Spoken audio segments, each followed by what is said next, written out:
Hey guys, welcome back to the channel. Thank you for being here. My name is Andrew, coming to you from beautiful Costa Rica.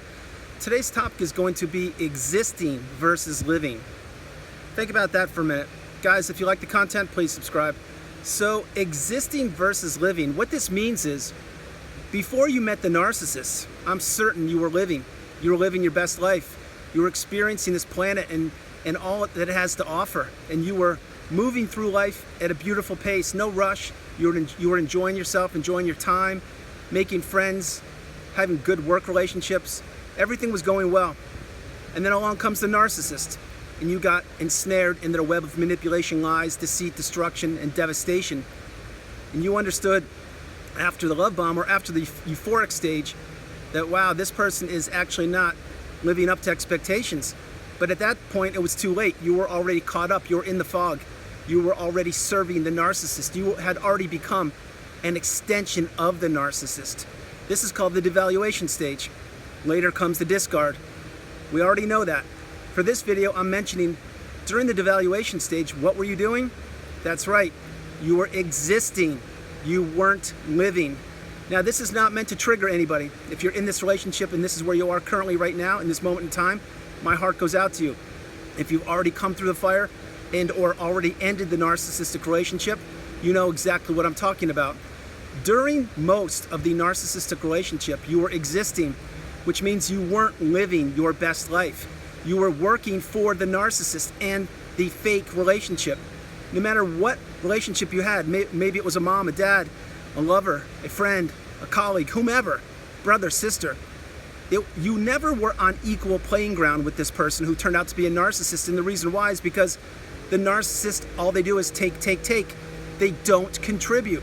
They're cowards and bullies. That's exactly how they live their lives. But when you are existing, literally, day to day, week to week, month to month, year to year, this is not good. It's when you're on high alert. It's when you're walking around on eggshells. It's when you're being invalidated. It's when you're being gaslit, stonewalled, receiving the silent treatment, and the list goes on and on. These times are not good. Yes, in between, you may have moments of the love bomb or euphoric stage, or you may have some semblance of a normal relationship for a period of time if the narcissist so inclines to offer that to you.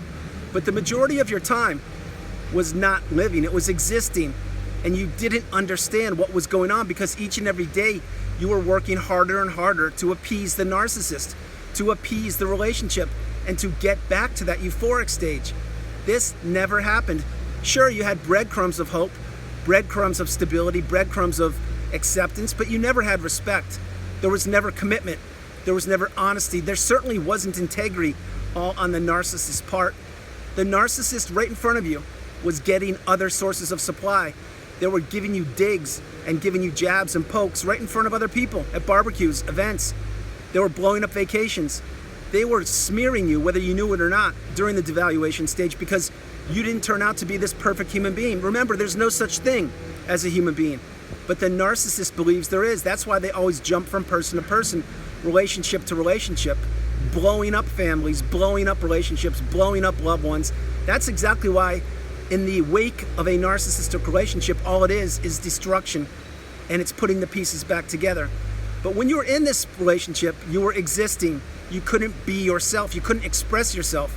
Because if you expressed yourself, let's be real, it was looked upon as being weak, or it wasn't being validated, or you weren't being paid attention to. So you learned quickly to appease the narcissist and the relationship.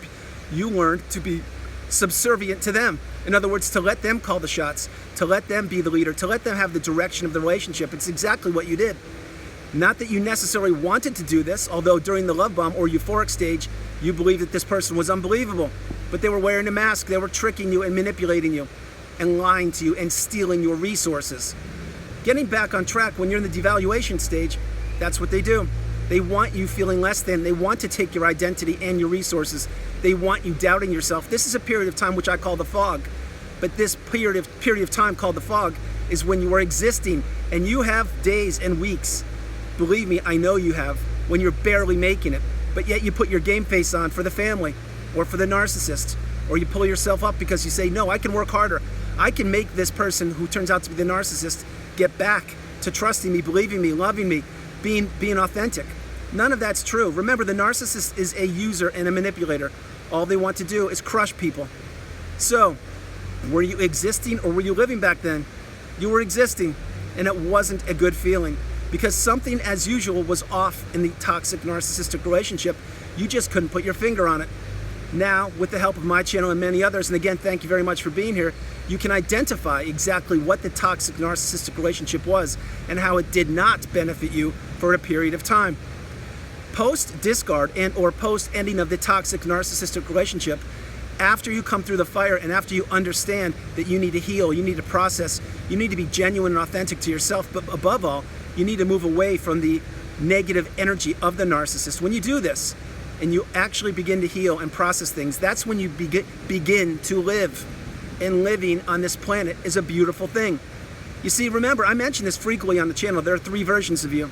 There's the version of you pre-narcissistic relationship, when you were free, living life, experiencing everything.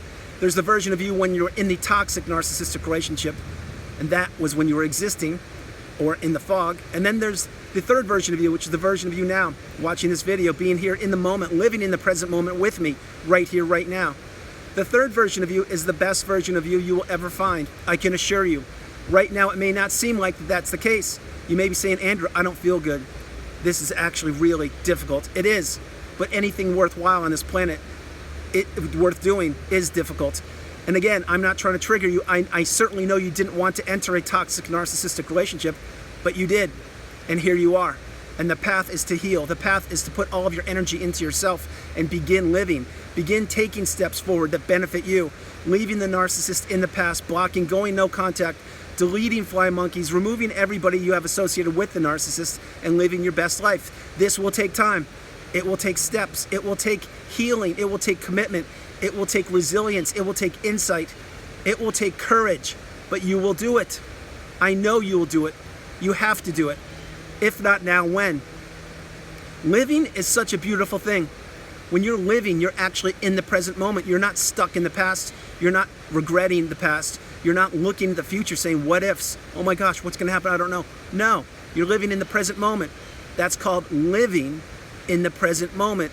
It's a big difference between existing in the fog. Play that again.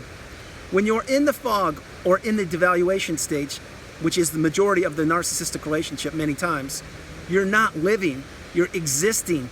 And you can never improve on that relationship because once you get to the devaluation stage, that relationship is dead. You just don't know it. You're just holding on to hope while the narcissist is getting supply from numerous other sources all around you, or maybe on the internet with their smartphone, who knows? But the thing is, the fog or the devaluation stage is a difficult time. It's a difficult period. And this is when you are not existing. Post-narcissistic relationship, once you've healed and or are healing, you understand that living is the path. Living is beautiful. And you will see this world through a whole new, different set of eyes, I can assure you, if you put the work in, if you do your due diligence, and if you respect and love yourself. Remember, most of your energy during the narcissistic relationship went into the narcissist or into the relationship. And all of that energy, it fueled the narcissist. It took away from you and it fueled them. Now that you're out of the relationship and or getting out of the relationship, all of that energy, it needs to go back into you. You need to have your cup full. You need to heal. You need to understand you are worth so much more than the narcissist ever gave you credit for. You need to regain your self-respect, your self-love, become self-aware, become awakened, and understand that this journey called life, this is your Hollywood movie script, only it's real life, and you're living it. You're the star. You're no longer a side or an extra in the narcissist fake Bollywood movie. You're now in your movie, your script. You're living your best life. So remember what I mentioned, existing versus living. Living is the path. Living is the future. Living is the way.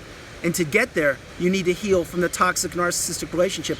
You need to address certain issues, perhaps issues that arose when you were a kid that you haven't healed from. Like I mentioned on the channel many times, I had to heal from the death of my mom when I was 16. When I processed that and actually fully introspected after months and months of work on myself, isolated during C-19 in my house, I came through the fire. And here I am now. And I understood exactly what was missing, exactly why I was a people pleaser, exactly why I was a yes person. No longer am I any of the above. I am now living in the present moment. I am embracing each and every day, living my best life. No longer do I exist, I live, and you will too. Guys, I hope you liked the video. I loved doing it from beautiful Costa Rica. This is Andrew. Namaste. Have a great afternoon. Stay blessed, stay true, continue to become awakened and aware, and understand you are the most important person on this planet. You need to begin living and not existing. Get out there, do new things, carve new neural pathways, take a chance, teach a class, take a class, read a book, write a book, open a website, whatever you have to do, get out there, do things. I love you no matter where you are on the planet.